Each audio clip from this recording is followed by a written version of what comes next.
السلام عليكم ورحمة الله وبركاته.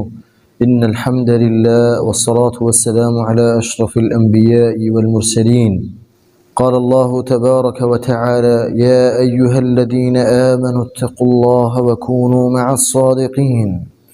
جنت میں گھر تعمیر کرنے والے اعمال. برادران اسلام، جھوٹ اخلاقی برائیوں میں سے بہت بڑی برائی ہے. جھوٹ کسے کہتے ہیں؟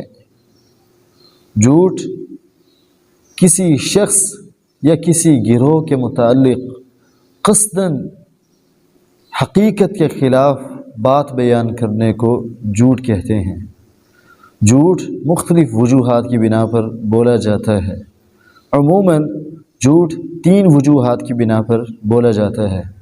پہلا، جھوٹ یا تو فائدہ حاصل کرنے کے لیے بولا جاتا ہے، جھوٹ یا تو نقصان سے بچنے کے لیے بولا جاتا ہے، یا سب سے زیادہ جھوٹ ہنسی مذاق کے لیے بولا جاتا ہے.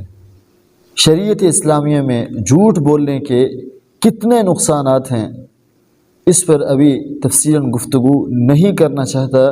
صرف اور صرف اختصار کے ساتھ، جو شخص عموماً جھوٹ بولنا چھوڑ دیتا ہے اور خصوصاً ہنسی مذاق میں جھوٹ بولنا چھوڑ دیتا ہے، تو ایسے شخص کے لیے نبی کریم صلی اللہ تعالی علیہ وآلہ وسلم کی نوید ہے.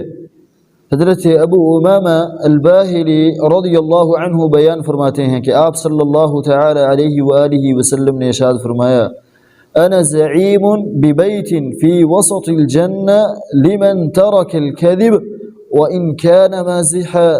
جو شخص ہنسی مذاق میں جھوٹ بولنا چھوڑ دیتا ہے تو ایسے شخص کے لیے میں محمد صلی اللہ تعالی علیہ وآلہ وسلم جنت کے وسط میں، جنت کے درمیان میں گھر کی ضمانت دیتا ہوں. اللہ رب العزت سے دعا گو ہوں کہ اللہ رب العزت ہم سب کو جھوٹ سے اجتناب کرنے کی توفیق عطا فرمائے. وما توفیقی الا باللہ علیہ توکلت و الیہ انیب. السلام علیکم ورحمۃ اللہ وبرکاتہ.